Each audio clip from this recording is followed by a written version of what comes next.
Karena dulu joglo itu adalah milik para pamong.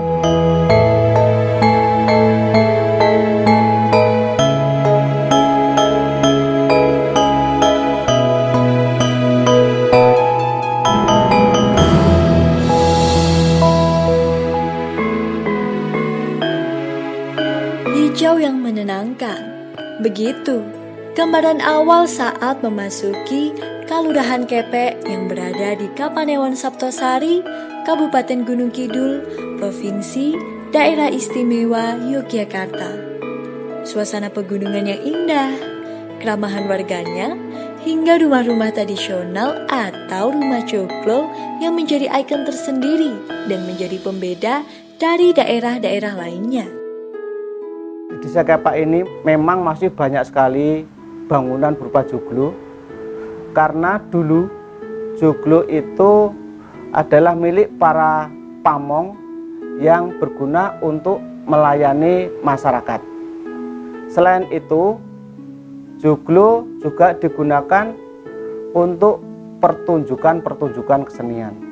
Maka tidak heran kalau sekarang di Kepek itu masih banyak sekali bangunan joglo dan masih utuh. Namun pada masa pemerintahan lurah yang kelima, yaitu Mbah Mardi Sumarto atau terkenal dengan Mbah Kobro, itu dibangunlah sebuah tempat pelayanan untuk masyarakat, yaitu sebuah joglo yang sekarang sebagai Balai Kalurahan Kepek. Dan pada waktu itu, pada tanggal 29 Agustus 1987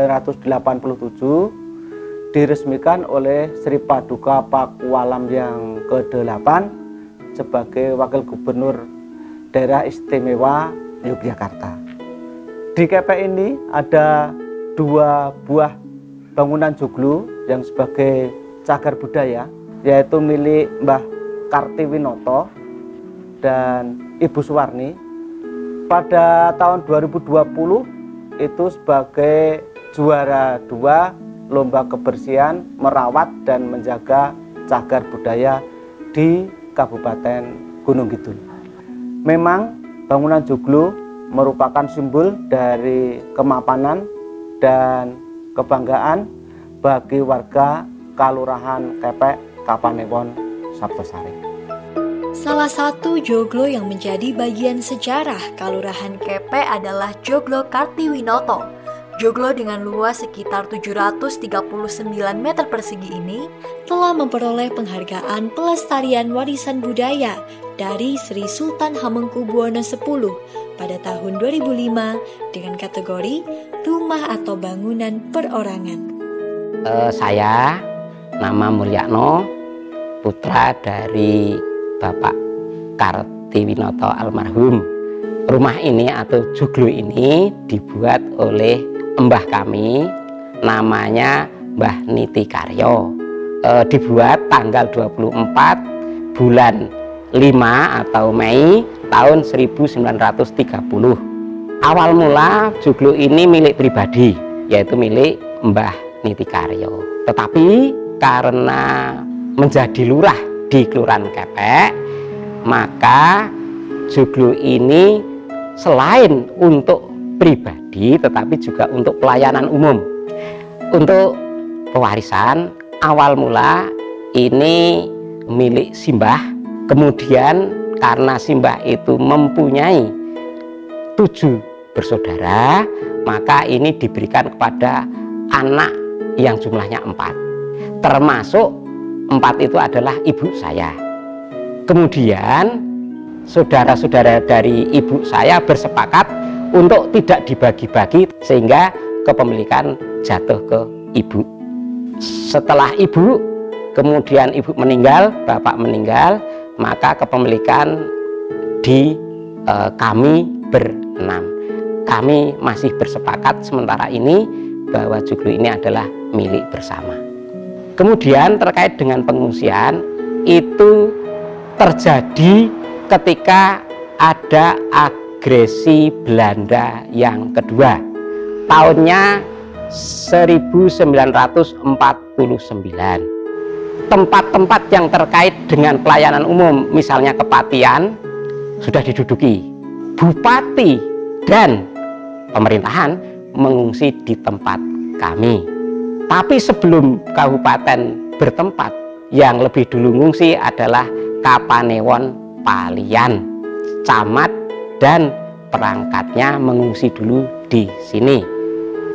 Terkait dengan bangunan, letaknya tidak menghadap utara selatan tetapi agak serong. Mengapa demikian? Karena menurut pendahulu kami, yang utara selatan itu untuk orang mati, orang meninggal dunia. Jadi kalau kita teliti dari segi sudut bangunan letaknya, yang sebelah utara itu mepet dengan jalan, tetapi yang ujung sebelah selatan ini ada sisa atau sompilan atau delta, sisa tanah.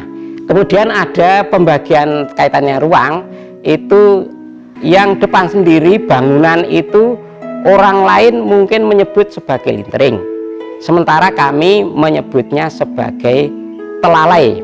Kemudian yang nomor 2 itu joglo.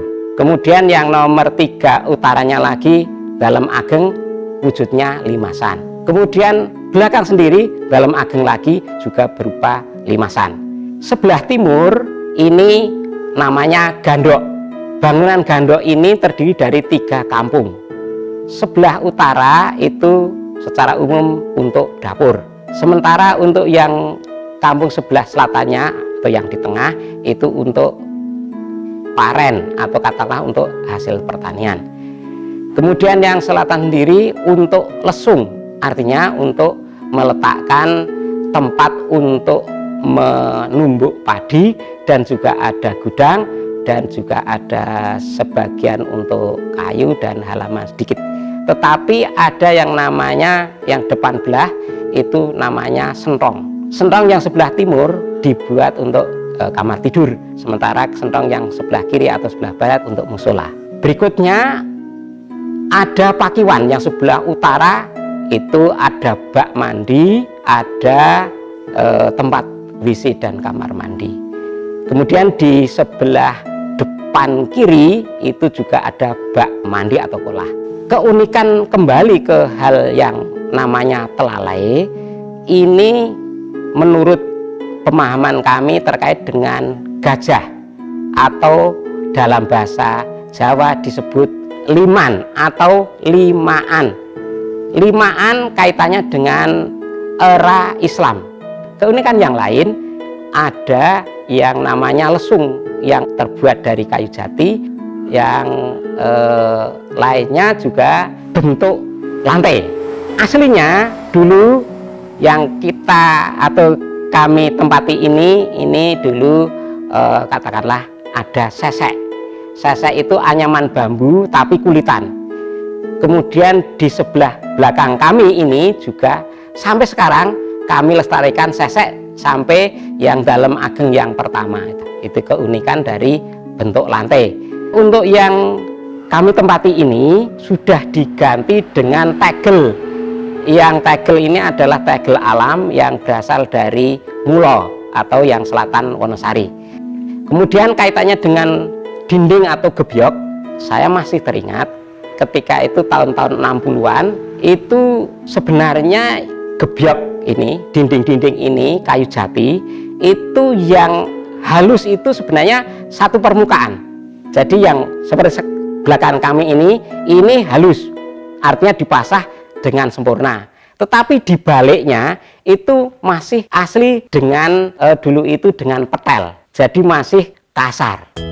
Pemilihan bentuk bangunan rumah joglo sebagai tempat tinggal menunjukkan masih kuatnya nilai filosofi Jawa yang dianut dan dipercaya oleh pemiliknya pada saat rumah ini dibangun, sekaligus menunjukkan kepercayaan masyarakat pada umumnya saat itu.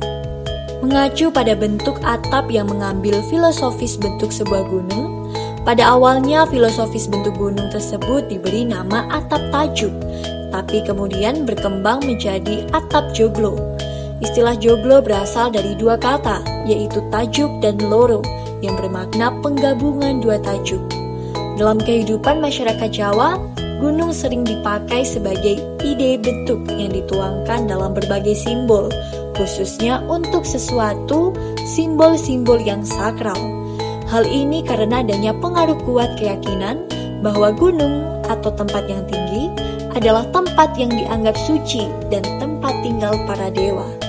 Selain bentuk bangunan, 4 tiang utama bangunan ini yang disebut Sokoguru juga memiliki filosofi terkait simbol adanya kekuatan yang berasal dari 4 penjuru mata angin atau biasa disebut konsep Pajupat. Dalam konsep ini, manusia dianggap berada di tengah perpotongan arah mata angin yang meyakini bahwa kehidupan ini dipengaruhi kekuatan yang muncul dari dirinya sendiri, jagat alit, dan kekuatan yang muncul dari luar dirinya atau alam sekitarnya, jagat ageng. Perkenalkan, nama saya Ari Christian. Saya bertugas sebagai penyaji naskah untuk kajian TACB Gunung Kidul. Tugas saya di sini adalah menulis tentang cagar budaya yang ada di Gunung Kidul. Di antaranya adalah cagar budaya yang berupa benda, bangunan, struktur, maupun situs yang ada di Gunung Kidul. Berdasarkan Peraturan Gubernur Daerah Istimewa Yogyakarta Nomor 40 Tahun 2014 tentang panduan arsitektur bangunan baru bernuansa budaya daerah, rumah tradisional milik Bapak Kartiwinata merupakan rumah tradisional Jawa bergaya Mataram Islam yang masih asli, yang ditandai dengan bangunan joglo, bangunan limasan, dan bangunan kampung yang berada di sisi timur atau yang disebut sebagai bangunan gandok. Ciri khas dari rumah Kartiwinata ini bisa disaksikan pada bagian joglo. Seperti pada umumnya bangunan joglo, pada bagian bawah ada struktur pondasi atau kaki yang ditunjukkan dengan adanya umpak. Kemudian bagian tubuh ditunjukkan dengan tiang penyangga dan juga dinding yang terdiri dari pintu dan jendela. Kemudian bagian atap yang merupakan struktur penyangga berbentuk berunjung.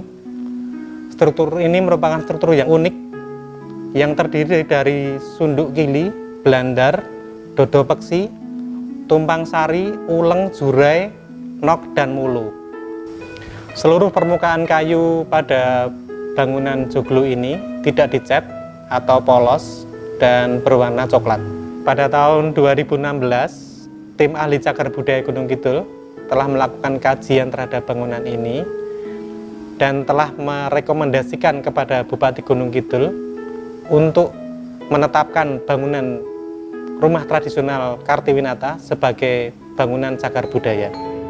Cagar budaya sebagai hasil kebudayaan memiliki keindahan yang tidak hanya berasal dari bentuk atau rancangannya saja. Cagar budaya memiliki nilai yang lebih tinggi, berasal dari latar cerita yang ada di baliknya, yang tentunya sangat besar jika dimanfaatkan bagi kepentingan sejarah, ilmu pengetahuan, pendidikan, agama, atau kebudayaan itu sendiri. Upaya dinamis untuk mempertahankan keberadaan cagar budaya dan nilainya dengan cara melindungi, mengembangkan, dan memanfaatkannya.